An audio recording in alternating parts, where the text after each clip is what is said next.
So, Acho, don't tick me off. You worried about Lamar Jackson? Calm down now. Calm down. Yes and no. Yes! Let's start with the no. Let's start with the no. Yes! The reason I'm not worried about Lamar Jackson is because it appears his receivers are going to do some good for him this year. Bingo. Hollywood Brown, first-round pick from 2 years ago. Not last year, but the year prior. He showed up. Shout out to Hollywood Brown. There it is. Sammy Watkins had some highs and some lows in his NFL career, had some health issues. He showed up. Rashad Bateman did not even play, and they didn't get much from Devin Duvernay at the wide receiver position. Obviously, on special teams, he did his thing. For that reason, I'm not too worried. Other reason, Lamar Jackson, he's lost so many running backs. We thought he was going to have to do it himself. He might eventually, but I, as a linebacker, watching the game with the defensive eye, I saw some things from Murray. I saw some things from Latavius Murray that were encouraging in my eyes. I was like, you know what? Give him a couple weeks. I think he will be okay. The greatest reason I'm not worried, Lamar Jackson from the pass game.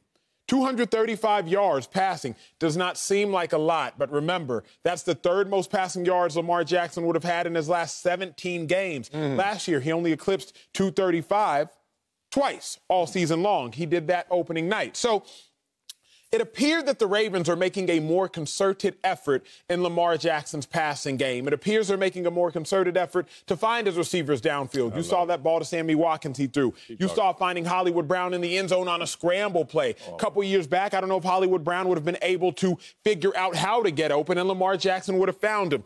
Eventually, him and Mark Andrews will click even better, so I'm not worried about that. Let's go. For all of those reasons, I am not worried about Lamar Jackson. But, boy, Sal. Boy, you got a big butt. That butt is huge. That one is, I'm not going to get fired, so I will not make any announcements. Peaches. But, yes, that one is a big, large, all caps butt. 100% injury ratio in the National Football League. All of last year in September, Marcellus was telling me, well, Acho, Dak Prescott ain't never got hurt, so your 100% injury ratio statistic can't be accurate. Remember that? That was early in our show. And then Dak Prescott, unfortunately, got hurt. Yes. Lamar Jackson, so many people would say, and they would be accurate in saying, he's never missed a game due to injury. But we remember the end of last season, the Bills game, he got concussed. If the Ravens would have won that game, Lamar Jackson probably would have been doubtful the next week. So he actually left that game due to injury in the playoffs, maybe one of the biggest games of Lamar Jackson's career. Why am I concerned? Because my dog took 12 hits yesterday rushing the ball intentionally. Then he took 3 sacks yesterday while trying to pass the ball. Keep in mind, y'all, Lamar Jackson's only 6'2", 210. I'm going to save a lot more of that for my next lap. Keep y'all dialed in. But I'm not concerned. There is that big but, though, I'm going to get into later. Okay. I'm glad you had a balanced approach because I just thought you were going to come in hot one-sided and we were going to argue up. That's why I wore my suit this color. We aren't going to argue here. Am I worried about Lamar Jackson? No. Am I slightly concerned? Yeah, because I've been here before. And I've been here on the side of the predator, not the prey. A lot of people don't know who Ted Cottrell is. Ted Cottrell is one of the best defensive minds that football's ever seen. Ted Cottrell was Wade Phillips's defensive coordinator when Wade Phillips was a head coach. He was my coach in Buffalo. Ted Cottrell gave it to you real, gave it to you raw, and he gave it to you in a brilliant way. One thing he used to say is the memo's out. And I was like, what is the memo is out? And he used to say this about players, certain players. I played in the era of Barry Sanders and cats like that, where it was like, you ain't going to stop them. But it's time to send a message. So every time you can get your hands on him, put some hands on him. We're talking about oomph. We're talking about to the echo of the whistle. We're talking about we're going to make him feel it. So next time he goes around, he's going to think about it. The memo's out on you, Lamar Jackson. Brother. Watch out. They shooting. Made you look. Lamar Jackson's getting hit like, we know that you are a special threat. We know that you are X factor. So now you're starting to see them tee off on Lamar Jackson. And it's not just in the intensity of hit. It's also intensifying how many times they're hitting him and quantity. You brought that up. Let me add some context to this. There were 13 pressures from one player by the name of Max Crosby. And now Max is a beast to me. I like him. He's a little old school if we want to go Jared Allen in the sense, but a little more octane than even my boy Jared Allen, who was a monster, future Hall of Famer. 13 pressures from him. Let me give you some context in 2 ways. One, he had the most pressures of any defensive lineman last week. That includes T.J. Watt, who just got all that money, who balled out. And it also includes Chandler Jones, who just had 5 sacks. Wait a minute. I know pressures is not the most interesting of statistics, but that means you got to the quarterback more so than anybody else in the NFL last week. But he didn't get the sacks. You know why? Because that's the gift and the curse of Lamar Jackson. He's so special. You could get here, but you ain't going to get here. I love that about Lamar Jackson. But let me give you context in a different way. Everyone after the Super Bowl kept telling me about Patrick Mahomes and giving them excuses, giving them passes, giving them a nice mattress to lie on because he was getting pressured. His offensive line was hurt. Oh, my God. Do you know the pressure rate in the Super Bowl for Patrick Mahomes, was 52%? Do you know what it was last night for Lamar Jackson? 54%. He took more heat last night. You didn't see it. You didn't feel the effect because Lamar Jackson's that special. He took more heat last night than we saw Patrick Mahomes do in the Super Bowl. What am I worried about? Nothing. What am I slightly concerned about? These dudes are getting here. It's taking special abilities of Lamar Jackson to escape, and more so, when they do get him the few times, boy, they putting hands on him. Yeah, let's go even deeper. Because, y'all, in football, there's a difference between making a tackle and hitting somebody. Let's go. Let's go. Again, I talk about it. My senior year, I was playing in college, playing against Colin Klein. He ends up being a Heisman finalist for Kansas State. He was our quarterback. Senior night, I wasn't trying to make tackles. Nobody on our defense was trying to make tackles. We were trying to hit him en route to making a tackle. Because we knew if you cut off a head, the body dies. It's gone. And Lamar Jackson is the head to the Baltimore Ravens. Kansas State, Colin Klein, he was the head to the Kansas State Wildcats. And we knew at that time, if we can take him out, you can take everybody out. So when you go to make that tackle, it's not about making a tackle. It's about hitting him and making sure that he feels it. Because just like in boxing, it's not the first body shot that knocks him out. It's the aggregation of punches and eventually tap. They tap. Gotta go. You're exactly right in talking about defenders now look like they're not just trying to make tackles. They're trying to hit Lamar Jackson. Early on in his career, 18, 19, 20, it's just like, hey, just get him down. Defensive coordinator, I don't care, just get him down. Get him down. Right. Now it's like, hey, make sure he feels it. Make sure you push on Lamar Jackson as you stand up on top of the pile. So we also have to talk about it like this. Lamar Jackson, postseason and regular season, has 520 carries. The next closest quarterback is Josh Allen with 308. Lamar Jackson has 212 more carries than the next closest at the position. What that is roughly is 3.5 more football games of hits.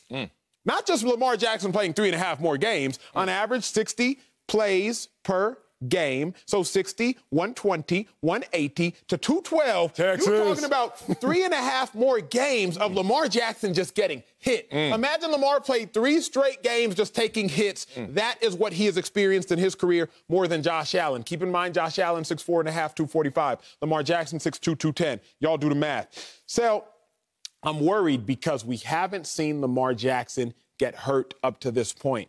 But just like I think it may have been the great Babe Ruth who said, man, my next strikeout only brings me to my next home run. Lamar Jackson's next injury-free game, in theory, is only bringing him closer to getting injured, particularly when you're running the ball this much. So I love that they're trying to take the approach to air it out. Keep doing that, because I think now Lamar Jackson's becoming more lethal with his arm, and that will help in the long term. But you can't watch that game last night where he fumbles twice en route to putting the game away and not be concerned or worried at all. Yeah, I hear you, but I'm not going to be worried because sometimes it doesn't add up. Like the most talented quarterback ever is not the best quarterback ever. It doesn't add up, right? Sometimes you look at a guy and you can give his physics, you can give his measurables, but it doesn't add up. He's not injury prone. Let's look at Warwick Dunn, might have. Another guy that people don't know him, but my boy, Dennis Northcutt, played 10+ years in the league, never injured. Never injured. Like no surgeries, nothing. Little is hell. Warwick Dunn, 5'9", 180. Ever injured? I don't remember. So the point is, it doesn't always add up. We've not seen Lamar Jackson hurt just yet. It doesn't add up.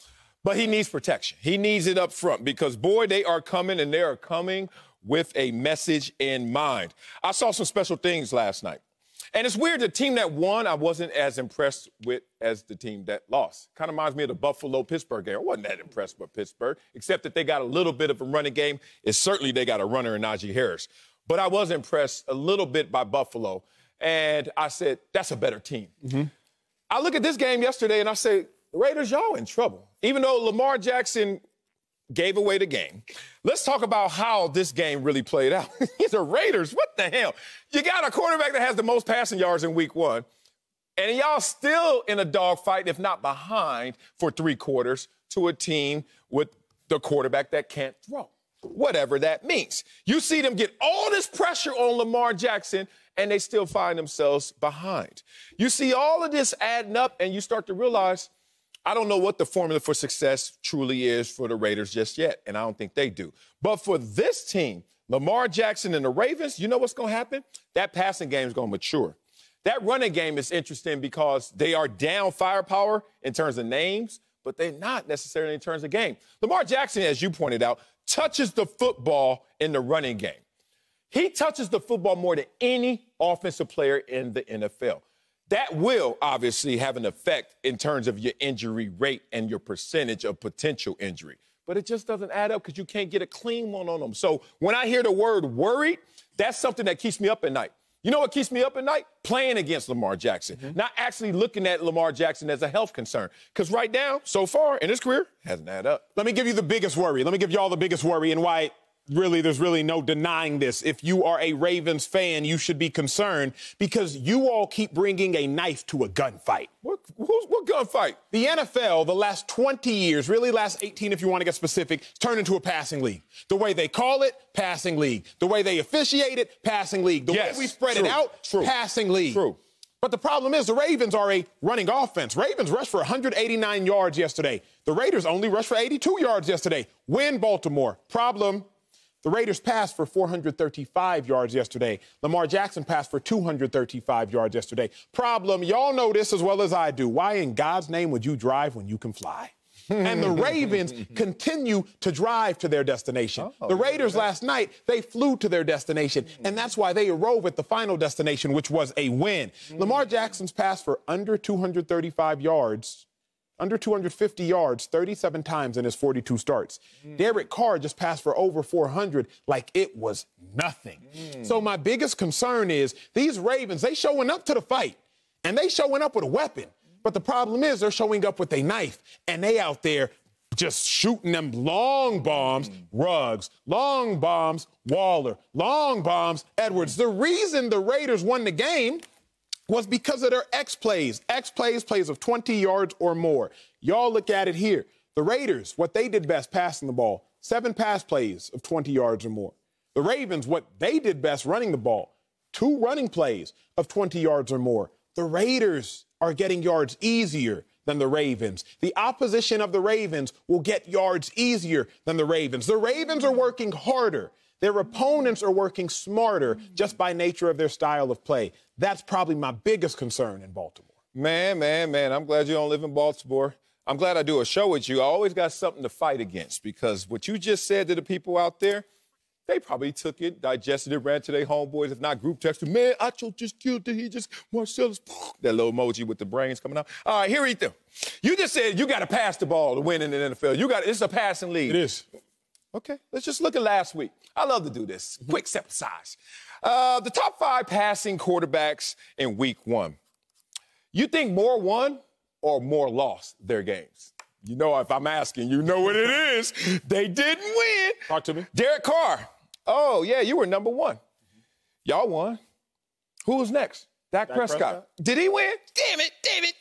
Okay, let's go after that. Forget that. Tom Brady, did he win? Yes. I just starting to feel good. That group text looking right. Who after that? Get quiet. Kirk Cousins. That ain't go well. And then who's after that? No way. Jared Goff?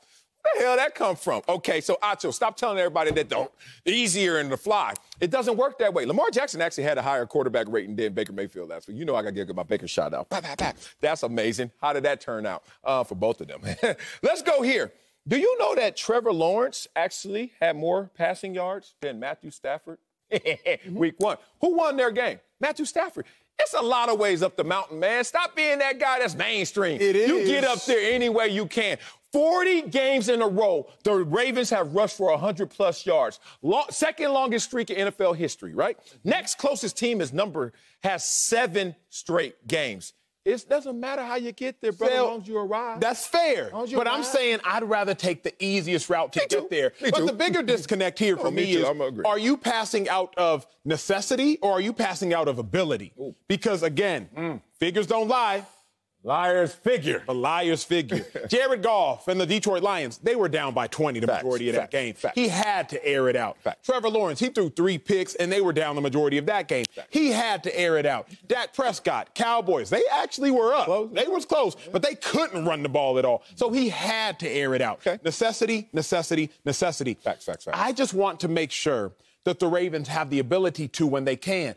After the Raiders had that interception in overtime, Baltimore gets the ball back. Lamar gets the ball back. He fumbles. Raiders get the ball right back. If the Raiders didn't have a prolific passing offense, they might not have scored with these. But instead, second play after they get the ball back, they come out in a little bunch, pick route, easy touchdown to the point where Marlon Humphrey, maybe the 3rd best cornerback in the league, just gave up on the play. He was like, what? He's like, man, it's over. Y'all beat me. Y'all got me. Because of the ease in which the Raiders were able to do that by throwing the ball, they simply won the game. My biggest concern is not that you can't win running, but you're just making it harder on yourself, big dog. You're just making it a little too hard. I don't like it. You're right. If you combine the injury concern with the fact that you are picking the harder route to success, I give you all that. I'm still not worried, though, because I saw Lamar Jackson go out there with combined passing and rush yards, 321. Hasn't seen that since week 16, 2019. What happened in 2019? Unanimous MVP.